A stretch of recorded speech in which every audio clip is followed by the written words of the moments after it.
Disclaimer. What if Earth is like one of those uncontacted tribes in South America, like the whole galaxy knows we're here, but they've agreed not to contact us until we figure it out for ourselves? What if the Fermi paradox exists because we are the first intelligent life in the universe? Yes, that is so incredibly improbable, but what if we take it another step further? What if there is something that can force a big rip via advanced technology, and we constantly live in a cyclic universe? Every time an intelligent species reaches a certain level of technology, they accidentally reset the universe. Maybe the invention of the time machine will cause us to reset the universe. I personally don't think a time machine will ever be invented unless things devolve into magic, but I guess physics can be pretty magical. We're talking about some immense calculations. You'd have to know exactly where and when in time you want to go and know exactly where Earth is located. It's rotating and traveling around the sun, which is traveling around the galaxy, which is flying through space. I cannot even fathom how one would even begin doing that. We'd have to find our exact point in space and time relative to everything else, and we'll never see where everything else is due to the speed of light and all that. A lot of people think a time machine doesn't exist because if it did, we would have met a time traveler by now. I think it's called the time traveler's paradox or something like that. I mean, there are multiple paradoxes that show why time travel to the past is never going to happen. I can't remember the show, but Stephen Hawking discussed this in it. But what about visiting the past without physically traveling there? I know, it's even more far-fetched and improbable, but I find the idea of visiting, just as some kinds of ethereal ghosts or simple consciousness, observers unable to have any impact on events, somehow seducing. Believe it or not, it's less improbable than you think. As far as humans understand how long it takes intelligent life to evolve and what conditions are required, we're almost as early as we could possibly be. The planet we live on, and the others we can see through various observations, is likely part of the first generation of planets that heavy elements can exist on simply based on the age of the planet compared to the age of the universe. You're forgetting even 1,000-year lead on us is going to be massive, and that's very, very probable. Imagine if we had cracked industrial age during Romans. We'd be charting stars by now. There are trillions of stars and billions of planets. Saying even 1% of them could have life and even 1% of those could be ahead of us isn't saying much. But in terms of probability, that's high. Interstellar travel may be an impossible nut to crack, or if it can, might be extremely slow, requiring massive generational ships that are incredibly resource intensive for any civilization willing to attempt it. I'm not sure humans would be up to the task of a journey that takes thousands of years, with the people who are expected to finish it possibly losing the context of the mission entirely. It would be very easy for those crews to succumb to infighting and destroy themselves before reaching the goal. I don't like this idea, but it's a reality we need to face. Leaving our solar system as a species might not be nearly as easy as science fiction likes to paint it. Edit, there are a lot of good responses, and I can't reply to all of them. But I would point out to those that are saying interstellar travel could be easy because our understanding of the science needed is incomplete or whatever. This brings us back to the Fermi paradox. If stellar colonization is that easy, we should see evidence of it. Whenever PPL comment on topics like this, I always remember these old magazines from the 50s and 60s, where they would draw what the future would be like. They said in the future, people would be able to play chess with someone from the other side of the planet by using automated chessboards, using radio communication, so when I make a move in my board, the other board would replicate my move. That's trying to see the future using your present as a baseline.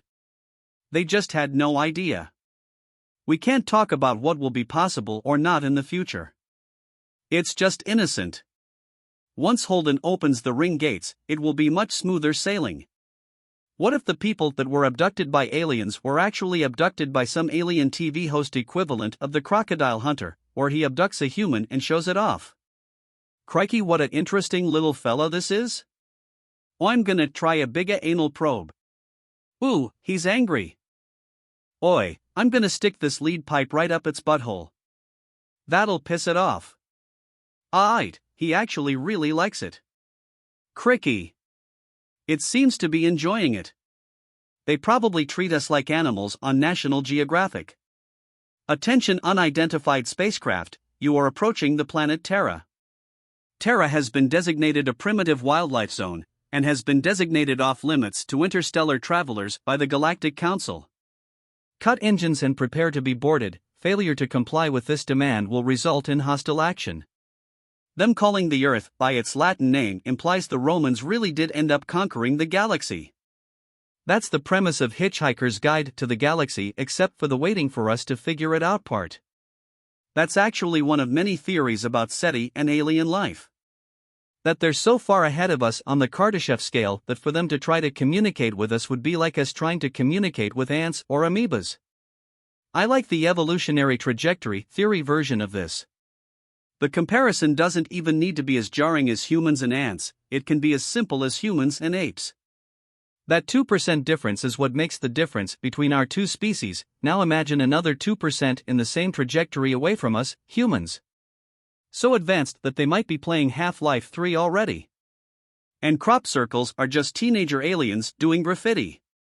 I really love the idea of irresponsible teenager aliens. Maybe we are the irresponsible teenage aliens, and when we die, you'll look down and see some weird bong-like device between your knees, then look up, surrounded by your alien homies. They're all smiling at you and one asks, "How was the trip, bro? Did you conquer civilizations and shit?" Then you tell them, "Nah, I just worked a 9 to 5, got married and had kids." Then they all laugh and think you're a loser. Those aliens probably watch us on TV while laughing at us. How can someone or something be that stupid? A couple aliens studied us for a while, then one says to the other, "Well, they must be intelligent because they have nuclear weapons." The other one says, "No, they have them pointed at each other." This is a very common and well-known theory. It's also called the Prime Directive in the Star Trek universe. Also, Mass Effect followed similar logic. The Council would not implement other planets until they become a higher function, not still fighting each other, etc.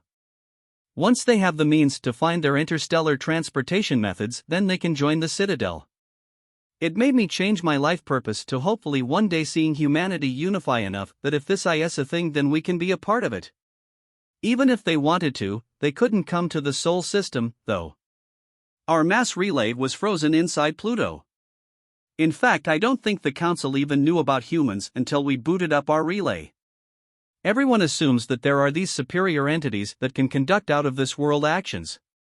But if you see the evolution of life on this Earth, over 3 billion years of trial and error until a species with the capacity to be self-aware about the universe starts to rise to dominance in the last 200,000 years.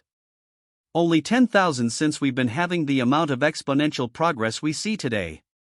For all we know, life out there could just be reptile-like creatures with no need to be highly intelligent to survive.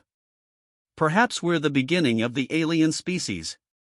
If we ever colonize the universe, humans will evolve differently from one another in a series of rapid, radiative ways. Perhaps we're the ancestors of all intelligent life in our local galaxy. If a modern fossil fuel burning civilization existed at any time before 5 million years ago and nuked themselves, we wouldn't know about it. There are gaps in the fossil record that are measured in millions of years. We are probably more like the Sentinelese from the North Sentinel Island, part of the Andaman Island archipelago in Indian Ocean. They are widely considered as one of the most aggressive uncontacted tribe, very much hostile towards outsiders, though some would disagree. The Indian government declared the remote island officially off limits. Yeah, the first time they were contacted, some of their tribespeople were kidnapped. Not surprised they are so hostile, tbh. If aliens abducted humans, we would be pretty hostile too. What if we are first? Isn't there a new theory that we're one of the last, and that the peak for alien civilizations was 8 billion years ago, closer to the galactic center? I hope that isn't true. That would mean the aliens killed themselves off, and I don't want humanity to just die off like that. Edit, that's 8 billion years from the Big Bang, not 8 billion years ago. Most of those tribes remain uncontacted, mostly because of concerns regarding introducing new diseases to them and because of the lack of the means for proper communication. I doubt these kind of issues would exist when it would come to aliens. It is safe to say any aliens that exist can only see us through a telescope kind of device, they can't visit us.